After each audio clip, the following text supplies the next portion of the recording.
Hey everyone, welcome in. Betsperts Golf here for our first look at the 2026 Farmers Insurance Open, coming off of what I guess feels inevitable at the Amex. Scotty Scheffler. I don't know why I avoided the without Scheffler markets, Ron, but I don't know. You can make a case, and I've seen it made. Coming out of what we saw with Scheffler there at the Amex, that was almost one of the most impressive Scheffler performances, which is hard to say, right? Because we just talked about, yes, this is his 20th win. But to do it on a spot like that, where there really is no way to separate, right? We talk about how, the good players, especially the greats like Scheffler, can really separate when the test is harder. And the fact that he can go there and lap the field, win by margin in a putting contest, just insane stuff that we're watching, and rarefied air for sure. What's going on with you, buddy? Yeah, so what you just said, that's the logical viewpoint, because that is true. This is a birdie fest, and everybody in the field had a chance. There was really not much way for him to specifically separate, even though we know he has the ability to do that in any course. Then I did pull up. Of course, he won the Byron Nelson, which is a similar event. And you go back and look at his obviously in the rabbit hole. If you go to player pages, you can look specifically at easy scoring courses for each player. And yeah, he does have good results. If you go back and look, but then you're just like, okay, well, I'm not going to touch the 340, betting number. I'm not going to touch that. And so, yeah, I spread my card out last week, had some good runs with Tom Hoagie, Eric Cole, but you just okay. So you go back and look at the stats from last week, and you see Scotty again with the putter, and we all know everyone's talking about it. It's just, what can you do when you go back and look, and his last 24 rounds, he is gaining 0.81 strokes putting. And if you go back for last year, he's basically the 21st best putter in the world right now. So, and I like to look at the rolling rounds log that you have right here, and you can see it's just slightly above positive, and then it's just all green. And so there's not much you can do with this. So yeah, it kind of leaves you speechless at times. You didn't think we'd see anyone after Tiger like this, and then it's just greatness. And if he's winning these events consistently, it's what he can do. The potential is it's out of this world. Yeah, I heard Sully, some of the laying up guys were talking about it a little bit too. It's just kind of weird when you look at his historical context of what he's been doing, and he kind of he started slow, right? He didn't win until his 71st event, so we had just kind of this lull of no wins. But since he started winning, he is slightly above Tiger's pace, for Tiger's career win rate. If you were to go from win one for Tiger up until the 82nd win, so you're kind of if you just stop counting for Tiger, after the last run of injuries and stuff, right? When he passed, when he got to the Zozo, when he got to number 82. So his career win rate is 22% of his starts, which is absolutely insane. But since Scotty started winning, he's right around there. It's 25%. But actually, if you go even further and you go to the mallet, Scotty's got a 42% win percentage. 42% win percentage. And Sully cited that's the same. That's Steph Curry's career 3-point rate. That's how often he is winning golf tournaments. This is just an insane run that we're on. And I know we're talking about something historically, and again, not everyone listening is as old as you and I. We get to watch the Tiger thing happen. And it was, we weren't in it as much as we are now. We didn't have the data that we had, but we knew something that was going on was just completely insane. And you talk about the technology advances and all these things, it actually makes it even harder to separate from the field like he's doing. When you look at some of the overall strokes gained trajectory and where he is versus his peers, it's wild. And the putting is, was the bugaboo. And now it's we're not even talking about, we're looking at 100 round sample of him being a half stroke per round better than the field. It really is insane. I just filtered when you were talking earlier on his player page, just on the easy and very easy courses. Because, talking about how that's harder to separate there because these guys are all great. We just see a string of nothing but really, really strong performances. Really bad, putting it, waste management here. But again, just a run of just absolute dominance, which is really wild to see. I love watching greatness. I love seeing, things like this happen. I know some people think it's boring, but like the guy was, you had a little bit of Tiger-esque Sunday feel for the crowd around him, right? Like at least with Seawoom and Blaze Brown, who were playing with him, were impacted by, I think, that in a way that maybe the rest of the field that was chasing with nothing to lose didn't, right? You saw some guys, and that's, I think, speaks to the event and stadium course, and there are birdies to be made, and there are 60s and 62s out there. So it's easy for someone to come and have kind of no smoke and find their way up into the top 5. And we saw that with a handful of guys, but in the arena with him on Sunday, that's different. And, the two guys that had the best chance going into it weren't up to the task. And it's, I don't know, it's great. And just, you feel like a chicken shit taking without shuffler markets, but guess what? You're insulated in a way. So it's just insane to watch, and it'll be interesting to see what happens this year. And if you go up to his finish position chart that we have, like you can see clearly what you're talking about right there. If you go to the last 3 years, which is on the bottom there a little bit, you can see that 36.6, which, like, again, so this is going back 3 years exactly, so 36 months. But again, this is another thing we have for every player. So if you're ever curious on, okay, what's this guy? What's he done the last 3 years? You want more recent or even long-term sample, you can go back to 2016. But I think this captures so well just like how he's just taken off. Yeah, I mean, when you look at these, like the top 20 rates, like an 85% top 10 rate the last 2 years. It's insane. It's insane. Because he will play in like these events, but again, he's mostly playing in, signatures, majors, stronger fields. There's a Houston Open in there. Yes, there's, Amex, but at the same time, like it's so insanely impressive, and it makes what we do a little bit more challenging. Like last year became the without shuffler markets became, I think, widely available everywhere. Right. So, it's just kind of a smart way. I mean, this bozo put him in Golf Digest as a fade for the week. I acknowledged at the time that it was terrifying, but I just, just a 3-1 price at a place that's really hard to separate, but he totally did. And impressive to watch. He is not in the field this week. We can skip him. We don't have to talk about Scotty this week. Being a dad didn't slow him down. That were the thoughts that, hey, he's a family man.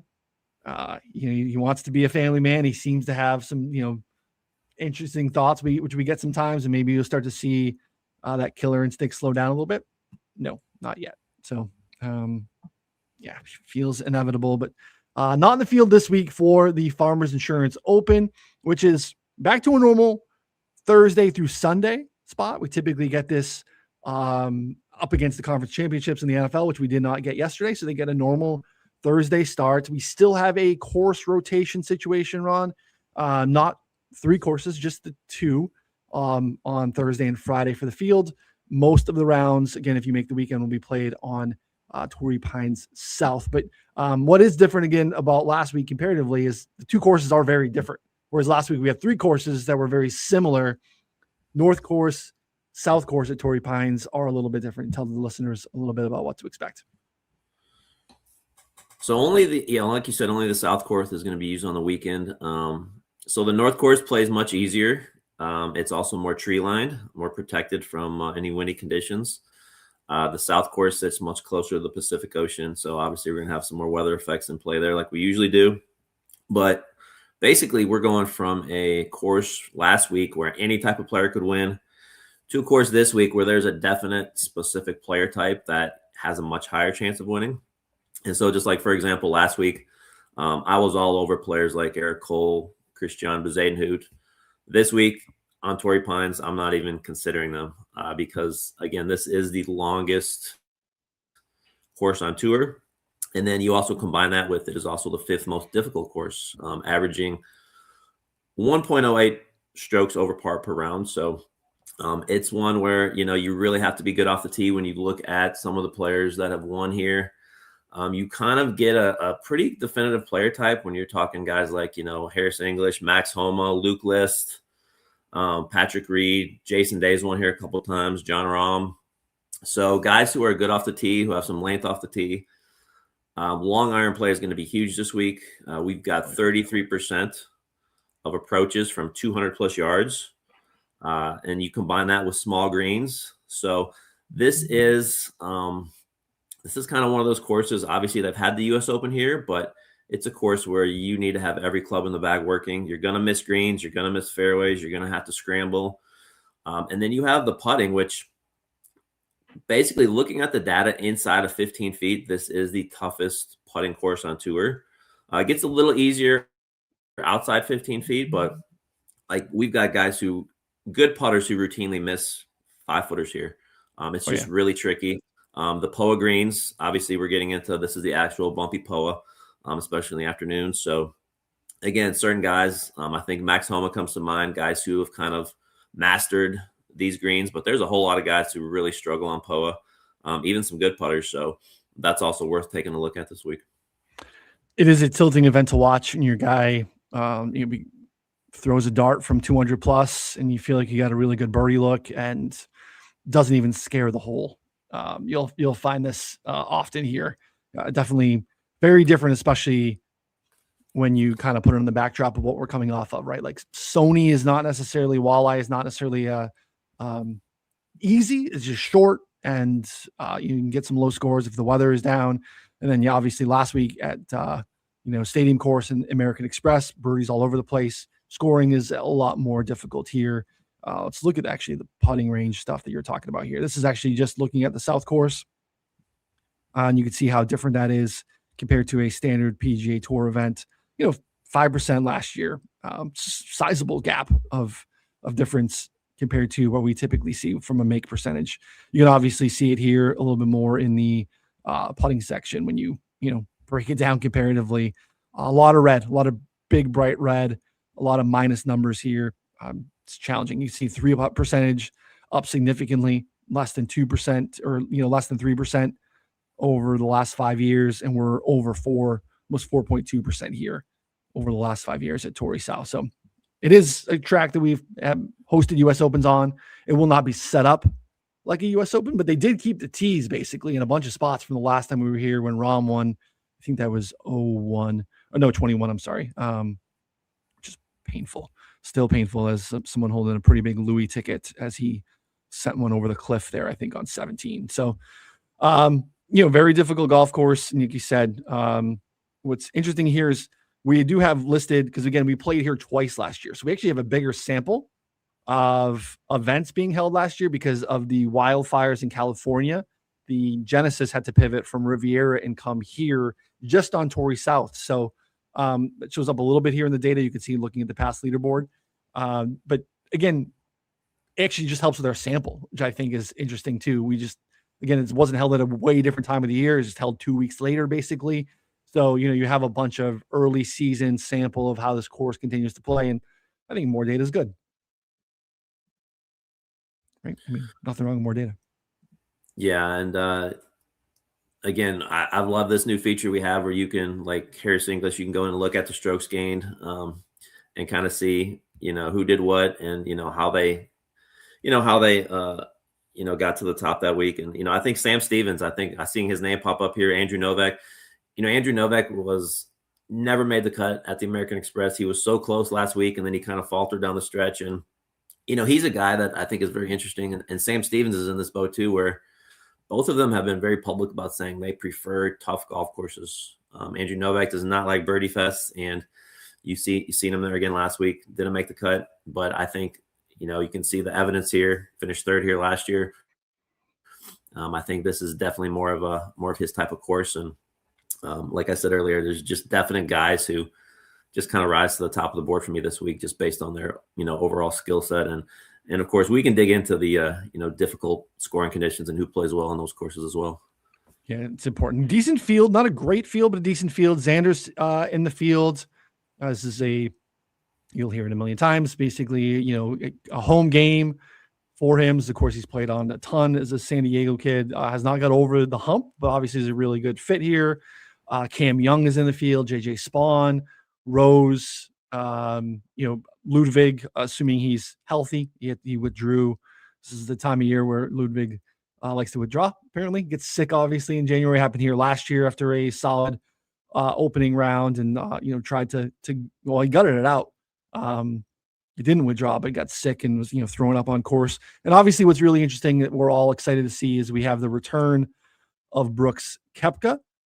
First start since Live. Really don't know what to expect from Brooks. Has not been like lighting it up on Live. Really, again, thinking about small field Live events, was never really made the top 10 in Live, and like I think 10 or something starts. Was not great in the majors last year. Has not been a historic, regular season type guy. Interested to see if his mind is in terms of like preparation and all those different things. I wonder if it's different now coming back, and because I was always like, hey, this guy's got more major wins than he's got normal PGA Tour wins. But it's obviously fascinating that he's in the field, and I think he's going to be popular in the betting market just because he's in the field. So not a name I'm betting on this week, but it's good to have him back, and I think obviously raises a little bit of the lore of this event this week because it's going to be fascinating to see. So pretty good field, all things considered. So it is a spot where I wouldn't say necessarily course history matters a ton, but it is a spot where like you have seen a little bit of a run where guys have had success here in the past before kind of winning and getting over the hump. So I need to look into that a little bit more. It's not something that I'm weighting heavily in my model. Definitely more of a course fit for some of the things that Ron highlighted in terms of length, long irons, missed fairway penalties matter, right? Like you gotta have distance and accuracy off the tee. You have seen some like the Seabesses of the world have some decent showings here, but like that's a really thin needle to kind of hone in on because you got to be perfect in a lot of ways because you're giving up so much to the field in terms of distance. So, what else? Anything else you want to talk about in terms of courses? We can kind of get into some of the. Well, let's look at the odds. Well, really quick, who do you think has the best course history here? Torrey, have you looked? I've not. It's looked. A name that's it's a guy that is struggling greatly right now, who I'm not going to play this week. But I think I know. Is it Finau? Yeah, go to his player page real quick because it's amazing. It's amazing. Finau was going to be one of my guesses because it's been pretty good. Finau, and I definitely have bet him here in the past. I was looking at my previous bets over the years for this event, and I have many Finau tickets. He's got six top tens here. Just the most strokes gained total and average just by far. Like Hideki second, but Tony Finau has just dominated here. He missed the cut here last year, but. This is when I get into, player types, this is the kind of guy, guy who can hit it far off the tee, who's, total driving, like you were talking about. And this is one of the few weeks I'm going to actually look at total driving. But if you go down to his tournament results, and just type in farmers, because again, you can narrow any tournament you want to look at individually. And you can just see, all these top tens going down. Yeah. So, and interesting, you mentioned, you brought up Koepka here. When I look, it's a little shocking. He's got 3 missed cuts and a 41st here. So has not played Farmers well. And you would think this is kind of a perfect, Brooks for course. Sure. Yeah. So it'll be interesting to see what kind of form his game is in this week. So I'm unsure. This would be one of the weeks. It'd be great to be on site just to see how he's hitting it and what his mood is. Obviously there'll be a lot of publicity around him coming back. So, still undecided on him, but he's definitely someone who you would think, play well here. Yeah, that's the thing too. It's hard to I don't know what to make of, again, historically a guy that just hasn't treated these events as like something that he dials in on as much as majors, right? So it's a tough one, and especially we're talking about like from a DFS standpoint. And even the outright price of, hovering around 50, it's not necessarily super appealing. I don't know. DFS, he feels like someone I would want very, very little of because I feel like just people want to click him. They want to have it. So you see Xander's the favorite, which makes sense. And again, I'm looking at FanDuel's odds shop around, obviously on a Monday morning. These can move quite a bit, and you'll see some, different numbers comparatively. Ludwig at 17. Ludwig was going off around, or I guess early Monday numbers last year for Ludwig were like 11 or 12. So I found the 17 to be a little bit interesting. I have not made a bet yet. I think there's going to be a lot of Cam Young love, which makes sense. He finished the season very well. Obviously hits in a mile, and maybe finally got the monkey off his back and is turning the corner. Cantley is here as well. Cantley, Siwoo, Jason Day, Keegan, Spawn, big group at 25. You drop down to Hideki and your defending champ Harris English at 27. Mav was in the mix here for the Genesis, so which makes sense. Good fit for Mav's game too. Chris Goddard up. Ryan Gerard, who is obviously playing some really good golf. Alex Noren, Zalatoris is always, like, again, another guy that's on my ledger a ton since he's been on tour here. Good fit. I had him for the Luke List year, which was really painful. Also, even more painful, I had a 10-leg make the cut parlay here, I think 2 years ago. He's the only one that didn't make the cut. So cost me a comma, which is not fun, just to make the cut. Jake Knapp, you got both Højgaards in the field. Wyndham Clark's playing better golf. So this is, again, jammed up here, short of 50. You'll see some of this start to disperse a little bit. And there's Brooks at 55, which is interesting. We're also going to get a couple of Euros that we haven't seen yet here. We got Rasmus Neugaard Peterson, who played okay a little bit last week. And then you also get Marco Penge in this field as well. Where's he? I think he might have been up here a little bit. Yeah, he's at 45. He's in that mix too. So those guys are in the field. Some distance guys from the DP World Tour that are, I think we're going to see quite a bit more this year. So interesting field. Again, not strong, but not awful, right? So you can shop around on a Monday morning. Let's see what else we want to see. Yeah, you can see we go into the cheat sheet here. This would be another spot where we'd be able to see the Finau course history. If you want to see this again, the cheat sheet, you can see rolling metrics. You can mess around with the time frame. You get a sense of recent form for players as well, and then course history here as well. You can go ahead and look. Finau missed the cut, so he's not going to populate really well up here. But I think we grab another little, Finau will pop up here. Here's, good Zalatoris course history. Luke List has played well here in the past. You mentioned Jason Day, who I was disappointed that I didn't have any Jason Day last week because he likes that place as well. When the putter gets hot, Jason Day gets, he's a problem. Let's see. Pendrith played well here in 4 starts. Thigala seems to be taking a turn for the better, which is good to see. There's Xander. Again, in the mix, solid, but not really threatening the leaderboard at the top except 2021.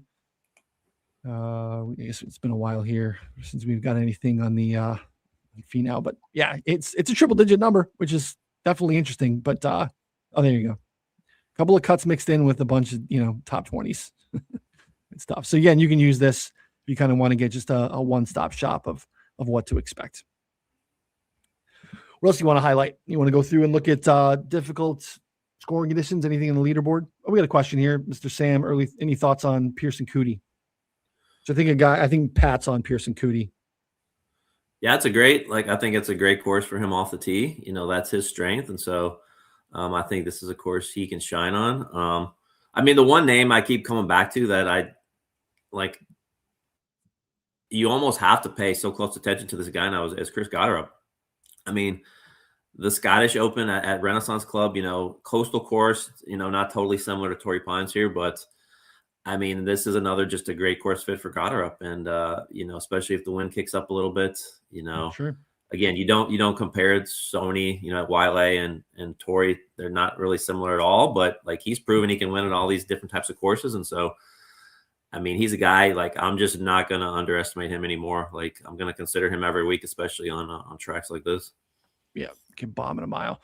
If you go to the homepage, again, if you've not seen this, we have made some updates here. where you can get a key stats model, right? We just kind of keep it high level. If you want to get into more granular models, again, if it's something that's maybe the rabbit hole is intimidating, there's a lot of data in there. The filtering, we try to do some of it on the shows so that you can see it. We'll do some here for a couple minutes before we wrap. But if you want to just kind of look at a high level model, the key stats model will be here every Monday for you. You can also look at other models for other folks that we have, including us. You'll have Ron's model up here shortly. You can also find some more when you go into the rabbit hole. If you go into view expert models, get an error. You go into the view expert model section here. You can find some other folks in the industry that are doing stuff. John Hasselbauer, PGA tout. See Matt Vicenzi's got his model in here. You'll see some other stuff. You'll have Joe Ive from Tour Picks, some other folks in here too, if you want to kind of see what other people are looking at from a stat standpoint, or if you just want to see the answers to the test for them, who comes out on top for their models. Andy's models got Lee Hodges on top, which, always fascinating to see what other people are doing and how that comes out. But again, that's not one way to skin a cat. So it's always interesting to take a look. We could start here from a high level and look. Let's go, last 3 years. And let's look at filtering by conditions. Let's just look at difficult and very difficult golf courses and see who's played well, right? So I'd be very careful if you're doing this for the first time and filtering a ton, because you can't over filter and overfit and really kill your sample size. I would try to keep it pretty simple without adding a ton all at once. We get that often. Someone will go through, they'll read Ron's preview. They'll see all of the key stats and all the things that Ron is saying how the course is going to play. Turn all those filters on at once and then run the data, and then reach out to us and say there's no data. But it's because you're looking at it, you're over filtering and overfitting. So kind of look at things independently and then kind of go from there, if that makes sense. All right. So this is just difficult, very difficult scoring conditions the last 3 years. So we're taking out anything that would be easy, any birdie fest data, anything like that. Haotong Li is at the top. If you were to go from a average results, you could put a minimum round feature that's going to pull some of these smaller sample guys out for now. And you're going to get the guys I think you would expect. But occasionally you'll get some other maybe surprising names. You see Xander at the top, kind of separating. Ludwig, Hideki, Wyndham Clark, Cantley. There's Koepka. Again, not playing a lot on the PGA Tour over the last 3 years, obviously, but again, mostly showing up at majors. So this is showing up here, 38 rounds. Denny, I would not expect, but he's again pulling his weight here on the putting side. Those are your guys that are gaining stroke or more in the sample. Then you get down to some guys that have played pretty well here in the past, like Keegan, Homa, Akshay, Harris English, and Jason Day.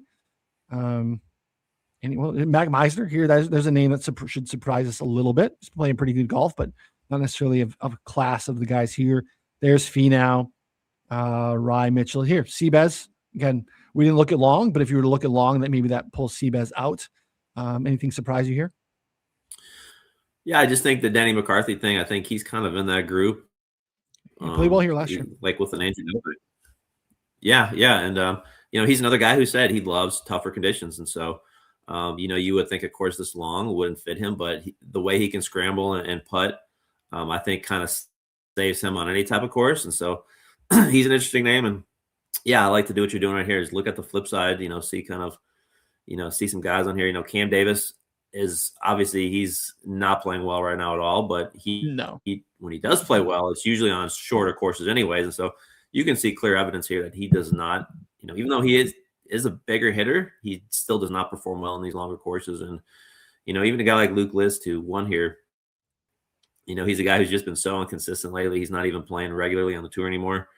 But he does fit the course with this type, but again, has not played overly well in long courses. So, this is a great way to look at the good and then look at the bad here on the flip side. Yeah, Matthew Pavon actually showed up here. I mean, he's so weird and hard to model. And he goes to Pinehurst and plays well. He almost won here a couple of years ago. He's just going to randomly pop, but not someone that has bankable skill set that you would want. He did win here a couple of years ago. Right. That's what I'm Yeah. saying. That was, Okay. yeah, Yeah. it's so weird. That's what I meant to say. It was just so bizarre, right? Like, Yeah. oh yeah, okay, Matthew Pavon out of nowhere. He's in the final group at Pinehurst with Brooks.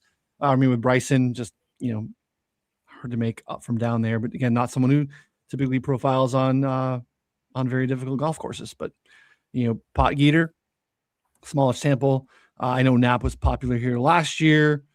Didn't get it done. Here's Higo. And again, 3 years is a decent sample. Some guys can make some pretty drastic turnarounds. So you can look at some things that are a little bit more recent as well. But I think it's an important look to kind of see. I think golf, modeling and look at golf data, it's tough. I think you want to have a large sample and have the longest view possible. And at times, I think you want to have some really smaller samples too, to look at, like, are there any actionable trends for how someone's playing or how their game has changed. And I think that's why, like, player pages are really important, when you can look at that rolling data and look at, like, year over year changes, and maybe guys have had ball speed or putting improvements, or just, their all around game has improved. It is a tough blend of small and long samples. So we'll go back in here, we'll pull out difficult, very difficult, and let's look at long and very long, because I think that also is another important piece here. Because again, 3 rounds on the South course, if you make the cut, and it is almost 7,800 from the tips, it's a difficult demand. So similar names obviously here, getting your best golfers. Xander and Ludwig at the top. Xander really separating here. You just have 3 guys that are gaining more than a stroke on the field. Brooks is also in that mix, which is interesting. There's Hideki, Cantley, English again, Noonan, Wyndham Clark. Those guys were all in the top part of the difficult, very difficult section as well. Here's Andrew Putnam, which is interesting. Again, mostly putting, hemorrhaging off the tee. It's just hard to do here and really show up, but he's getting it done here in a pretty decent sample. Vince Whaley, Kevin Roy. Here's Keegan again. Homa, Adam Scott. So, Mav, some guys you saw again previously. Finau, Siwoo again too. There's Sam Stevens, as you mentioned, likes the longer golf courses. Pendrith. Anything you want to highlight here? Any names that jump out at you? Man, if Doug it's a lot of the same. Yeah, it's a lot of the same guys. I think Michael Kim had a down week last week. He's from this area. I think I like him a little better on smaller courses. But another thing I like to do, and this is very kind of worthy to look at here, is driver heavy. So you can look at the long, and then obviously on most long courses, you're going to need to hit driver. So if you I think that's another angle of attack this week, is looking at kind of a driver heavy and then looking at off the tee, because, those guys, obviously you want to be in the fairway. So you want guys with accuracy. So I think looking at driver heavy off the tee is another way to kind of get a different viewpoint on these longer courses. I like it. This is a spot where I'm going to click a couple things at the same time, because I do think the combination of driver heavy with a missed fairway penalty is something that we should look at. So what we're going to do here is go into missed fairway penalty as well. So we got off the tee club, driver heavy. And again, if I show you this here real quick in our, I think I have it open. Well, it's in the preview. I promise. You can see the data that shows you where the driver usage. But I'm also going to go missed fairway penalty, high and average, because I want to pull out like where you can just bomb with no no penalty, right? Like there's penal rough here. So I want to look at driver heavy, average, and high missed fairway penalty. You can also look at rough penalty. Those are both important this week. This is where you can really start to separate. You can look at your tee to green or ball striking in particular, which is like, I think ball striking is really what we're trying to do. You're trying to get a sense of what happens with the first 2 shots, because those are both impacted here by the fairway penalty and the off the tee usage. Xander, Brooks, again, more Doug Gim. Again, the putting is a problem. Ludwig. So again, we're seeing a lot of Xander, Brooks, Ludwig at the top. And again, smallish sample for Brooks, but it is major golf. Here's Johnny Vegas. Again, a lot of team no putt guys here. I mean, this is a lot of bright red in the putting section here. Kevin Yu, Rico, Zayas and Linda. Aaron Rye in here, which is not, again, he keeps the ball in play off the tee, always an advantage. Cantley, Pendrith, Finau. I mean, you're starting to see some guys that have played well here in the past, which again, that to me is signal, and you start to see and go through some rabbit hole data, and you look and that matches up with previous leaderboards at this event, start to tell you that we're kind of drilling down in the rabbit hole in the right places. Again, Finau is speaks to that a lot. Spawn, again, not a ton of distance, but like Spawn won at Oakmont, right? Like the test is tough. He was, obviously we know we got a Monday playoff with Rory at the Players, which is not a great comp course here, but you got to keep it in the fairway at the Players. You got to keep yourself in play. And the putting has been a problem for him in these instances, but Thor, Woodland. So, we're definitely in the right section. I think this is an important place. I have both missed fairway penalty and driver heavy ball striking in my model this week. And I think it's an important place for you to look. Yeah, even tee to green.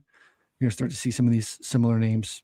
So again, poor Doug Gim cannot make a putt. Otherwise, a lot of it's really good. Here's Michael Kim, as you said, kind of home course spot that he feels pretty good at. So this is where you need to be.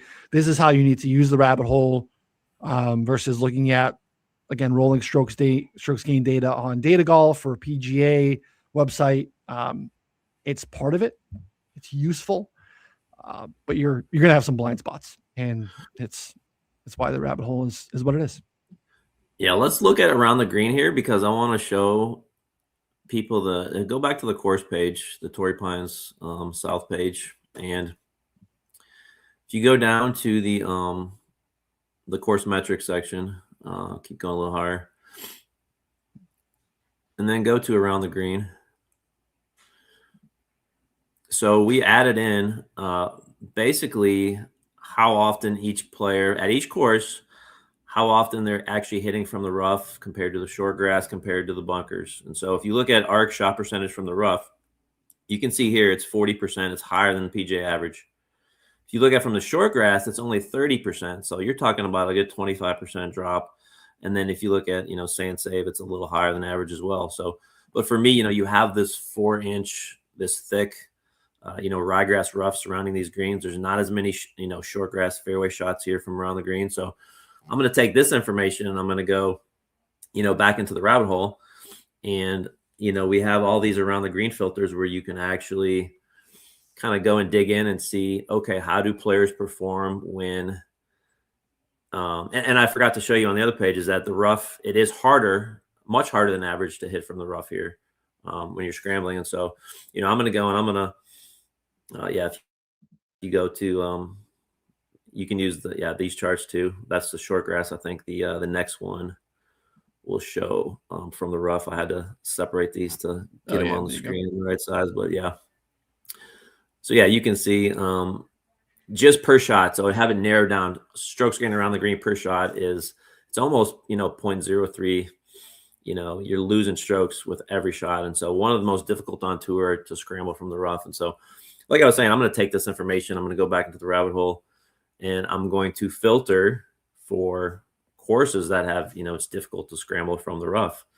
And so I think when you get into there and you put that filter on, excuse me, you're going to really see, and instead of just looking at, okay, I don't really care who's good, around tight lies this week. I want to know who's good scrambling from the actual rough. And so, yeah, put that on difficult. And then you go back into the rabbit hole and you can specifically look at the scrambling from the rough column in our around the green section. And it's just a great way to,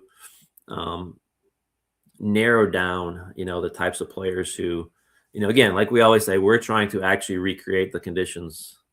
And so, yeah, if you go up to the around the green, I think it's on strokes gained still right now. Yeah. And then, so you're looking at scrambling from the rough, and you can kind of get a better idea of who's good when it's difficult. And then the one I love is we've added around the green proximity. So obviously when you scramble, you're adding the putting into it because you're hitting it onto the green, and then the scrambling percentage also comes from whether you make the putt or not. But what I love about around the green proximity is this is just like an approach shot. So how close are you to the hole on your approach? Around the green proximity from the rough would measure how close are you to the hole when you chip from the rough. Takes putting out of the equation entirely. And so if you're just looking at you just want bottom line chipping skill from rough, around the green proximity is just great to look at.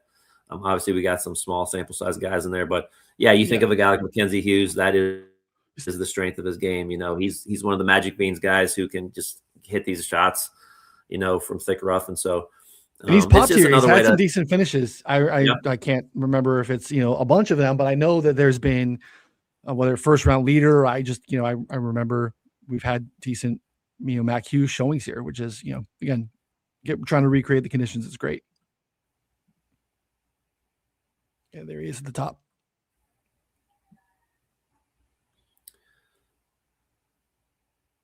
Yeah. Sorry, I took your.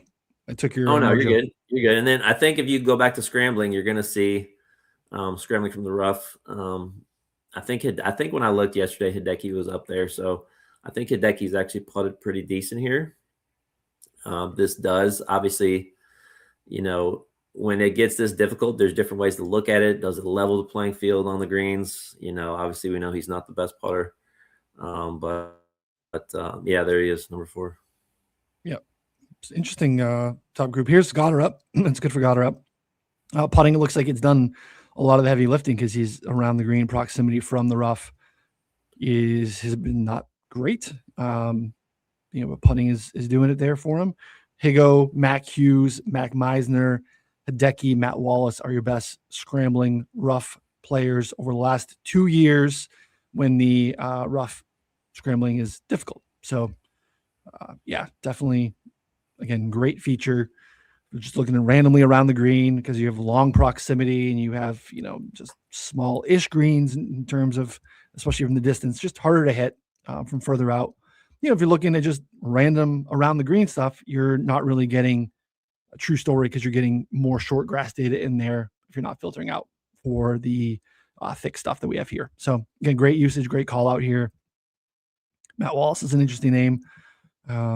He's the short game can be pretty nice. So yeah, and Mac Hughes too, right? I mean, not a name you would expect, but again, this makes sense why we've seen Mac Hughes play well here in the past because his putter can get white hot, and apparently when he gets himself in trouble, he's better than almost everyone else at getting himself closer to the hole when he misses. So keep the big numbers off the card. Matters a lot here when single digits under par can be the winning score like it was last year. So if you like to see who is bad at that, that's not good for Pearson Coody. Scrambling's not been great. Again, super small sample for him, but the around the green proximity hasn't been great. Carl Phillips, Luke Clinton, EVR, Justin Lauer, Justin Hastings, again, some small sample stuff for those guys, but that's not great for them. Hoygaards have both been down here and they've both struggled. Good stuff. All right. I think that's good. Got a lot of good nuggets there for people. Start to see some familiar names trending, popping at the top. And go into the models too, see if there's anything in there that kind of matches up with guys we've talked about today. Is there anything else you want to highlight before we wrap? Now, we don't have to look at it, but again, there's just so much. I think the overall approach proximity from 200 plus, I think, you could combine that with small greens. That's what I'm going to do. Obviously putting splits, throw Poe in. I think the ability to, this is taking from the rough and the fairway. So when you're looking at overall approach, it's taking every approach shot. But again, greens are only 5,000 square feet this week. I'm going to put average just so that we get we're basically I'm going to pull out the large greens, right? We're going to get a real small sample of small greens. So that helps a little bit too, right? Having the mindset of like, you're not looking for the perfect split, but you want to be thinking about, and why I'm doing it this way too. And, I know Ron does it this way too, is really want to pull out the completely irrelevant data, right? I don't want to look at this overall proximity from 200 plus if it's including large greens, because it's not helping us a ton. It's not what the conditions are this week. So same thing with looking at, like, sometimes you can pull out, if it's driver heavy, but kind of just barely. I think you look at average as well when you just kind of want to pull out the less than driver courses. Like, there's instances where you can kind of play around and manipulate the data to make sure that you're, just filtering out the bad stuff, the stuff that's not super relevant for what you're looking at this week. So right now we're looking at Overall approach is to Ron's point, fairway and rough.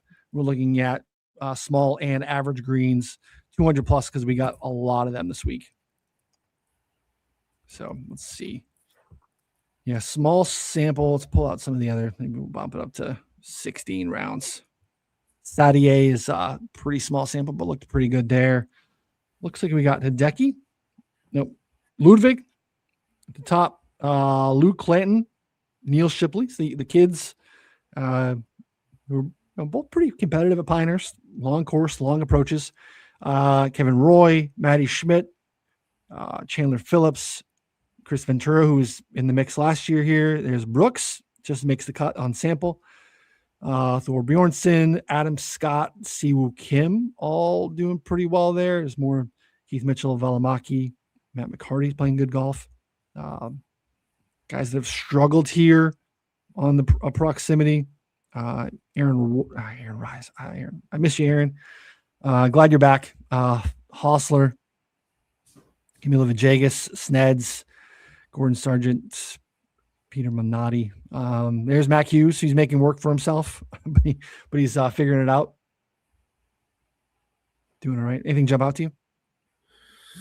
Yeah, there's some guys you wouldn't expect. And again, this data can be such where, obviously strokes gained is better than proximity at times. And, hopefully we'll be getting that soon. But yeah, one thing I think is really going to help with this kind of data is something I'm hoping that we can unveil next week is scoring chances, which we've been working hard on. So basically you'll be able to tell from every single approach range, who's hitting it from, inside 5 feet, inside 10 and inside 15, giving themselves birdie looks. So that's data that, I've been trying to put together for a while here, and we're very close to having it done. And so just another, piece of the puzzle to look at, especially when you're looking at proximity, gives you some noise sometimes. So I think the more ways you can look at stuff, the better. I also think 200 to 250 might even be better, because when you think about 250 plus, right? Like, guys aren't necessarily pin seeking, right? Oftentimes that could be, a 3-wood or, a hybrid where you're kind of trying to set yourself up for the next shot on a par 5. You're not necessarily, you're trying to get close, but also maybe you're trying to play to a nice, comfortable distance on the third shot. Whereas, you're at 210, you're at 225. That's a 5-iron for these guys. They're actually, I would say pin seeking necessarily, but they are essentially going for the green. So I think 200 to 250 is even a better stat in this instance for trying to get an understanding of, who's really going for it. Whereas again, 250 plus often can be positional. Again, not a blanket statement that I would say, but I think I want to look at 200 to 250. I think that's going to help us tell a little bit more of a specific story, if that makes sense. Yeah. All right. Gave you a lot this morning. Hopefully that helps you guys. Again, check out the models on the site. You can check out the, we try to keep the key stats model pretty basic. Don't want to give you a ton of stats in there, just kind of high level, what matters this week and who shows well. I think you go into the individual models that Ron and I have, some of the other folks that are sharing and posting their models, typically a little bit more granular, a little bit more details. And, you can make a decision for yourself on if you think that matters a lot too. Again, like joked about Andy, like Lee Hodges is on the top of his model. Andy intentionally goes out of his way to, I think, keep it pretty simple, because he's really cognizant about not double counting in a lot of areas. So, to each their own. Everyone does this a little bit different. I think if you're really well-versed, probably navigating the rabbit hole is something that's going to be pretty easy for you. But even if you're good at Excel, you can scrape these things, download them into a CSV, combine them, right? You want to see Ron and I's models together, download the CSV and weight them and put them together and just kind of see what it spits out. You can do that too. So if you have any questions, please let us know. We try to make this as easy as possible. We're obviously not in Discord all day, but if you tag me in something, I'll probably see it within a couple hours. Same goes for Ron. So we're definitely happy to help. And we try to kind of create the content and these shows around making this stuff a little bit easier for you. So have any questions, don't hesitate to reach out. If you're not a subscriber, check it out. I can see if you go over to the site, there's a promo code on the top of the page for you. BSG26 will get you 25% off any subscription. Definitely recommend checking that out. Again, have any questions, let us know. Ron, anything else for the listeners before we wrap? I know a lot of stuff coming out in the next few days. But yeah, any questions? I'm getting rabbit hole questions all the time. Again, Fantasy National users reaching out. Hopefully we're good to go here very soon. So yeah, we appreciate everyone's patience as we try to combine both sides. Yep, adding new stats. If you were a Fantasy National user in the past, coming over to BetSports Golf, you'll understand it because you're familiar, but it is different. But we've really tried to make it even easier to use. But again, it's new to you. If you've been using Fantasy National for 7 years, this is different. This is foreign. So reach out. We're happy to help. And hopefully the transition and making sure you have access to both those sites is something that's coming, hopefully done very, very soon. So you're listening, so you already know. BetSports Golf, where we listen to podcasts, BetSports Golf on YouTube if you want to watch. Highly recommend the watches because, again, we're doing a lot of screen sharing, so you can kind of walk through this, and hopefully it helps there. But, again, appreciate you hanging out. Subscribe, thumbs up on the like before you take off.